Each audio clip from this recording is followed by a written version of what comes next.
ഓം ശ്രീ ഗണേശായ നമ. ഓം ശ്രീ ഗണേശ ശാരദാ ഗുരുഭ്യോ നമ. ഓം സദാശിവസമാരംഭാം ശങ്കരാചാര്യമധ്യമാം അസ്മദാചാര്യപര്യന്താം വന്ദേ ഗുരുപരമ്പരാം. ഓം ശിവം ശിവകരം ശാന്തം ശിവാത്മാനം ശിവോത്തമം ശിവമാർഗപ്രണേതാരം പ്രണതോസ്മി സദാശിവം. ഹര ഹര മഹാദേവ സർവമംഗളമാംഗല്യേ ശിവേ സർവാർത്ഥസാധികേ ശരണ്യേ ത്രംബകേ ഗൗരി നാരായണി നമോസ്തുതേ. ഓം ശ്രീ മഹാദേവ്യൈ നമ. ഓം ശ്രീ മഹാത്രിപുരസുന്ദര്യൈ നമ. ഹരി ഓം. ശ്രീ ശങ്കര ഭഗവത്പാദ വിരചിത സൗന്ദര്യലഹരി സ്തോത്ര പഠന പരമ്പരയിലേക്ക് എല്ലാവർക്കും സുസ്വാഗതം, സുദിനം നേരുന്നു. കഴിഞ്ഞ ക്ലാസ്സിൽ 80-ാമത്തെ ശ്ലോകമാണ് പഠിച്ചത്. ഇന്ന് നമുക്ക് പഠിക്കേണ്ടത് 81-ാമത്തെ ശ്ലോകം. ഓം സൗന്ദര്യലഹരി കർത്രേ സർവമംഗളദായിനേ ശങ്കരാചാര്യവര്യായ യതിരാജായ തേ നമഃ. ഓം ഹരിശ്രീ ഗണപതയേ നമഃ. വിഘ്നമസ്തു. ശ്ലോകം 81. ഗുരുത്വം വിസ്താരം ക്ഷിതിധരപതി പാർവതി നിജാനിദംബാദാച്ഛിദ്യ ത്വയി ഹരണരൂപേണ നിദധേ അധസ്തേ വിസ്തീർണോ ഗുരുരയമശേഷാം വസുമതീം നിദംബപ്രാഗ്ഭാരഃ സ്ഥഗയതി ലഘുത്വം നയതി ച. നമുക്ക് വാക്കുകൾ നോക്കാം. ഗുരുത്വം, വിസ്താരം, ക്ഷിതിധരപതി, പാർവതി, നിജാത്, നിദംബാത്, ആച്ഛിദ്യ. നിജാത് നിദംബ ത പ്ലസ് ന വന്നപ്പോൾ ഇന്നായി മാറി. നിജാന്നി ഇന്ന വന്നോടെ. നിജാത്ത്, നിദംബാത്, ആച്ഛിദ്യ. അതാണ് വാക്കുകൾ. ത്വയി ഹരണരൂപേണ നിദധേ അതഃ തേ അതസ്തേ അതഃ തേ. അതഃ ആ വിസർഗം പ്ലസ് താ അടുത്ത് വന്നപ്പോൾ അവിടെ സകാരം വന്നു. അപ്പോൾ അതസ്തേ എന്നായി. അതഃ തേ എന്നുള്ളത് അതസ്തേ എന്നായി. വിസ്തീർണഃ ഗുരുഹു അയം അശേഷാം. ഗുരുഹു അയം അശേഷാം ഗുരുരയമശേഷാം വസുമതീം നിദംബപ്രാഗ്ഭാരഃ സ്ഥഗയതി ലഘുത്വം നയതി ച. ഇതാണ് വാക്കുകൾ. ഇനി ആ ഓരോ വാക്കിൻ്റെ അർത്ഥം നോക്കാം. ഗുരുത്വം. ഗുരുത്വം ഗുരുത്വം തന്നെ. അതായത് അതിൻ്റെ ഗുരുത്വം എന്ന് പറയുന്നത് എന്താണ്?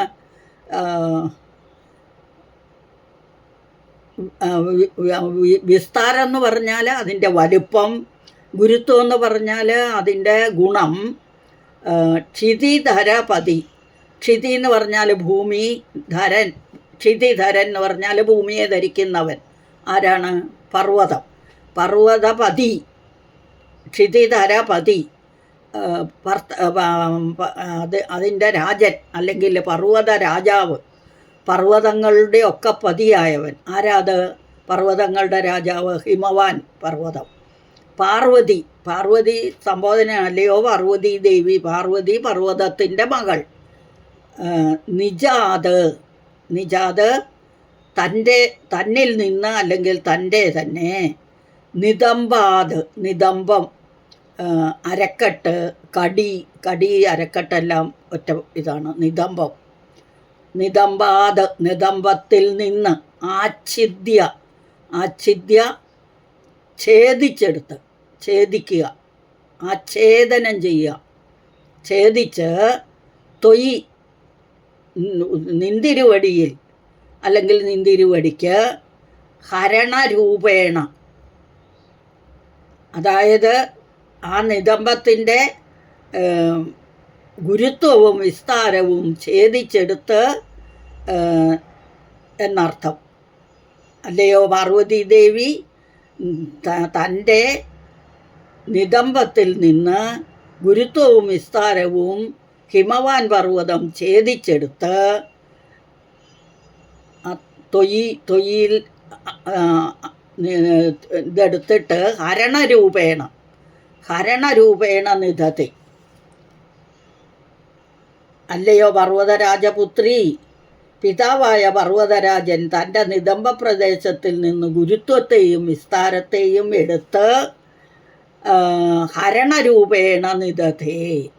ഹരണം എന്ന് പറഞ്ഞാൽ ഇവിടെ സ്ത്രീധനം. പർവ്വതരാജൻ്റെ മകളല്ലേ പാർവതി ദേവി. അപ്പോൾ സ്ത്രീധനമായിട്ട് ഗുരുത്വവും വിസ്താരവും ആ പർവ്വതരാജൻ തൻ്റെ നിതംബത്തിൽ നിന്ന് ഛേദിച്ചെടുത്തിട്ട് സ്ത്രീധനമായിട്ട് നൽകി. സ്ത്രീധനമായി നൽകി എന്നർത്ഥം. ധരിക്കുക, നിധത്തെ എന്ന് പറഞ്ഞാൽ ധരിക്കുക എന്നാണ്, നൽകുക എന്നും അർത്ഥമുണ്ട്. അതഹ തേ, അതഹ അതുകൊണ്ട്, അതഹ തേ അതുകൊണ്ട്, അതിൻ്റെ, അതായത് നമ്മൾ ഇംഗ്ലീഷിൽ ദയർ ഫോർ എന്ന് പറയില്ലേ, അതുകൊണ്ട് വിസ്തീർണ ഗുരുഹു, വിസ്തീർണം വലിപ്പവും ഗുരുത്വവും അയം അശേഷം, ആ ഗുരുത്വവും വിസ്തീർണവും മുഴുവൻ, അശേഷം എന്ന് പറഞ്ഞാൽ മുഴുവനും, വസുമതി ഭൂമിദേവി, ഭൂമി നിതംബ പ്രാഗ്ഭാരഹ, ആ ദേവിയുടെ നിതംബത്തിൻ്റെ ഭാരം പുറകുവശം, നിതംബ പ്രാഗ് പുറകുവശം. അപ്പോൾ ആ നിതംബത്തിൻ്റെ പുറകുവശത്തെ ഭാരം, ആ ഭാരത്തെ എന്തു ചെയ്യുന്നു? സ്ഥഗയതി ലഘുത്വം നയതിച്ച. സ്ഥഗയതി എന്ന് പറഞ്ഞാൽ മറയ്ക്കുകയും ലഘുത്വമാക്കുകയും ചെയ്യുന്നു. നയിക്കുന്നു. അപ്പോൾ ഇവിടെ ഗുരുത്വം വിസ്താരം ക്ഷിതിധരപതി പാർവതി നിജാന്നിദംബാദാച്ഛിദ്യ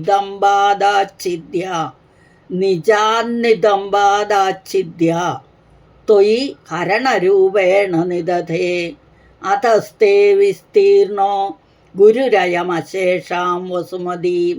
അശേഷം എന്ന് പറഞ്ഞാൽ മുഴുവനും. നിതംബാത് പ്രാഗ്ഭാരഹ സ്ഥഗയതി ലഘുത്വം നയതി ച.